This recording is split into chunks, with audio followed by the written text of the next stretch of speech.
Assalamualaikum warahmatullahi wabarakatuh. Hari ini kita akan belajar bahasa Indonesia. Tema 3, subtema 3 tentang perubahan wujud benda. Bersama Bu Nina, aku pasti bisa. Jadi kalian akan mempelajari tentang perubahan wujud benda. Yang pertama, mencair. Hari ini sangat terik. Lani membeli es krim bersama teman-temannya. Beberapa saat es krim berubah menjadi cair. Mengapa hal itu terjadi? Bagaimana jika kamu meletakkan es batu di luar?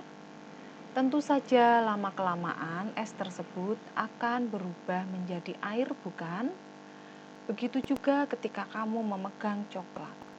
Lama-kelamaan coklat tersebut akan meleleh. Mengapa?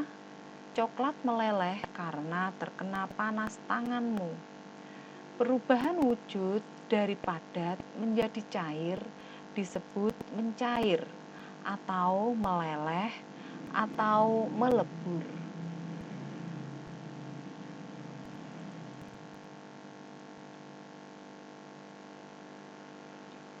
Es mencair jika suhunya mencapai 0 derajat Celcius. Besi dapat dicairkan jika dipanaskan sampai suhu 600 derajat Celcius. Setiap benda mulai mencair pada suhu yang berbeda-beda. Suhu di mana benda mulai mencair disebut dengan titik leleh. Apakah kamu menyukai coklat? Coklat adalah makanan yang digemari anak-anak. Coklat mudah mencair jika disimpan di luar ruangan karena terpengaruh oleh panas di luar ruangan. Di negara-negara yang mengalami 4 musim, saat musim dingin tiba akan turun salju. Salju akan mencair begitu ganti musim semi. Tahukah kamu bahwa setiap butiran salju mempunyai bentuk yang khas? Kamu akan melihat butiran salju yang bentuknya berbeda-beda. Bentuk yang berbeda jika dilihat di bawah mikroskop, seperti gambar di bawah ini.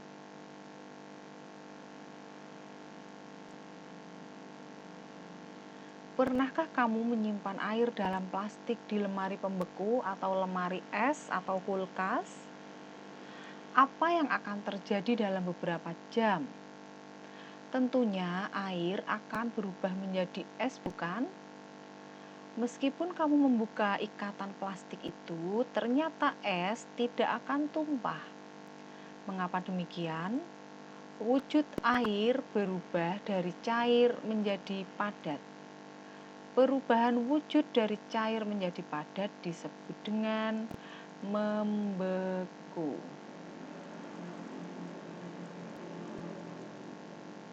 Sekarang kita akan mengamati kemana perginya air. Pernahkah kamu mencuci baju atau membantu ibu mencuci baju? Coba perhatikan apa yang terjadi saat baju basah dijemur di bawah terik matahari. Ternyata baju yang basah lama-kelamaan mengering. Mengapa hal ini dapat terjadi? Ayo kita diskusikan bersama. Contoh lain, misalnya kita meletakkan 2 piring yang berisi air yang sama. Pada piring pertama, air kita letakkan di bawah terik matahari. Dan piring yang kedua, air diletakkan pada piring di mana piring disimpan di dalam ruangan yang tidak terkena sinar matahari. Biarkanlah selama 3 jam. Selanjutnya, perhatikan air dari tiap-tiap piring tersebut. Nah, maka air yang berada pada piring yang berada di bawah terik matahari, dia akan berkurang jumlahnya. Sementara yang ada pada piring yang disimpan di dalam ruangan, jumlahnya tetap.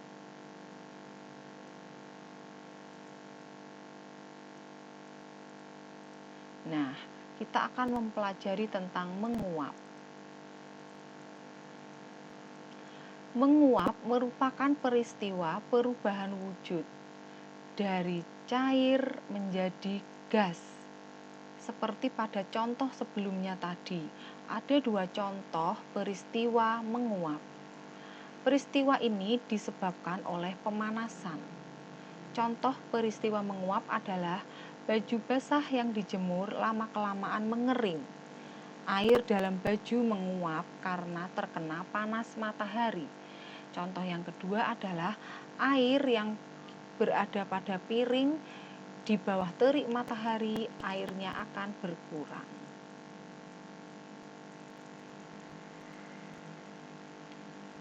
Ikan asin merupakan contoh makanan yang diproses melalui pengeringan.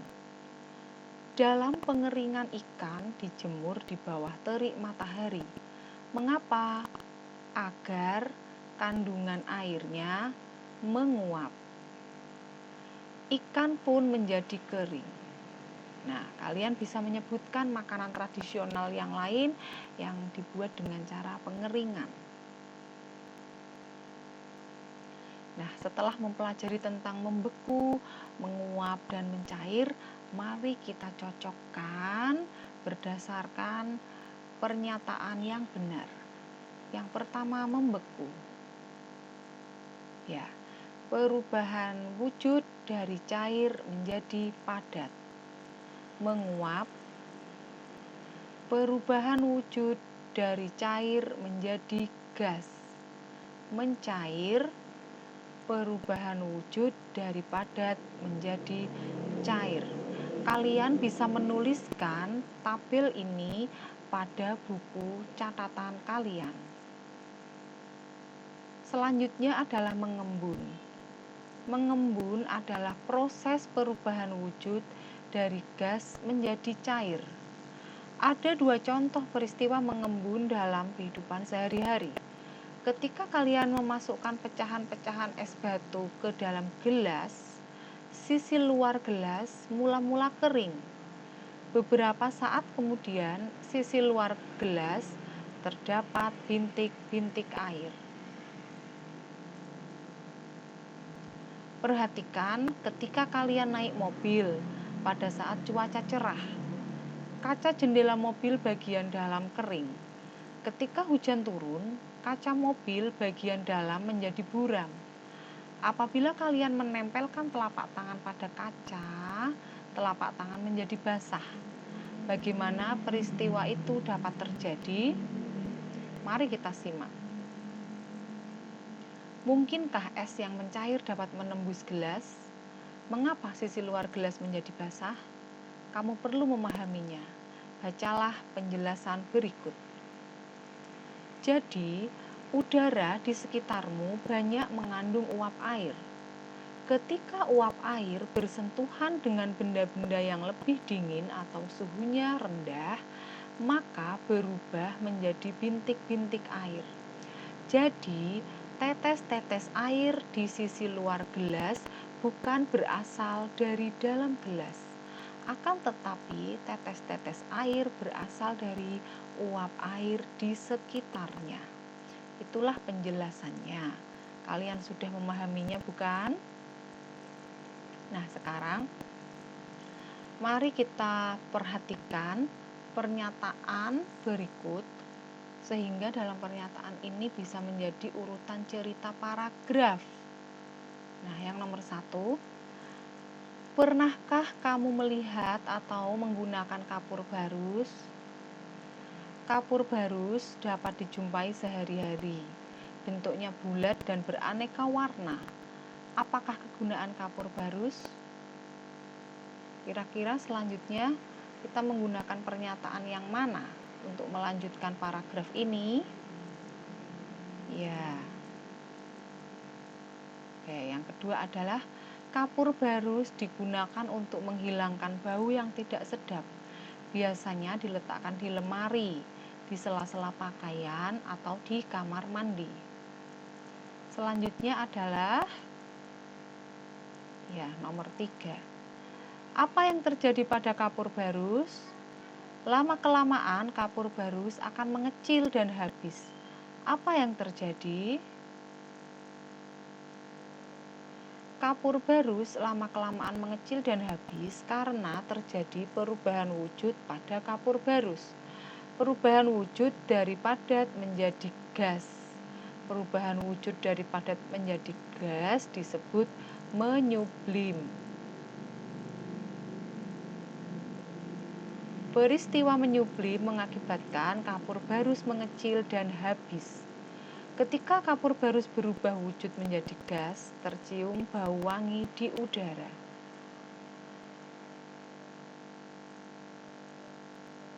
Jadi, menyublim adalah perubahan wujud dari padat menjadi gas. Contohnya, kapur barus akan habis jika dibiarkan di udara terbuka. Contoh yang lain adalah proses pembuatan es krim. Nah, agar es krim tetap membeku tanpa menggunakan mesin pendingin, Ayah Siti menyimpan es kering di dalam kotak penyimpanan es krim. Nah, mari kita pasangkan kata berikut dengan pernyataan yang sesuai. Coba perhatikan pernyataan pada sebelah kanan dan kata pada sebelah kiri. Mencair. Manakah pernyataan yang benar? Ya, perubahan wujud padat menjadi cair. Membeku, perubahan wujud cair menjadi padat.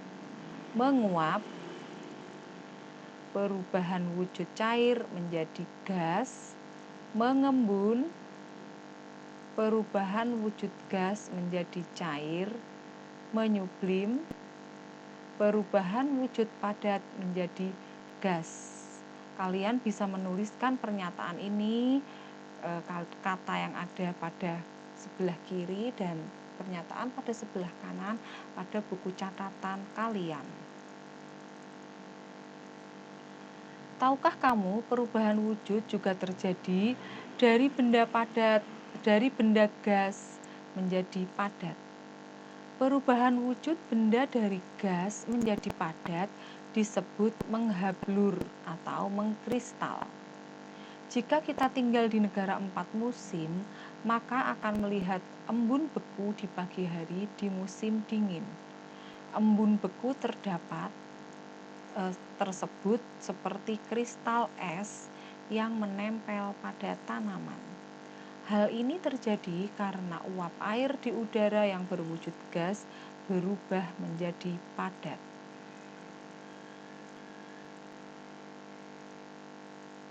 Jadi, perubahan wujud dapat kita simpulkan dari benda padat, wujud padat, wujud cair, wujud gas. Perubahan wujud dari padat menjadi cair disebut dengan mencair. Sedangkan sebaliknya, dari cair menjadi padat disebut membeku. Perubahan wujud dari cair menjadi gas disebut menguap. Jika dibalik dari gas menjadi cair disebut mengembun. Perubahan wujud dari padat menjadi gas disebut menyublim.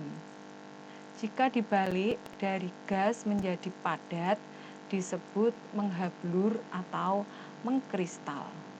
Mudah bukan memahaminya? Kalian wajib memahaminya satu persatu. Sampai di sini perjumpaan kita hari ini. Jangan lupa selalu cintai membaca dan selalu disiplinkan diri kalian untuk bisa belajar dari rumah. Sampai jumpa pada pertemuan selanjutnya. Assalamualaikum warahmatullahi wabarakatuh.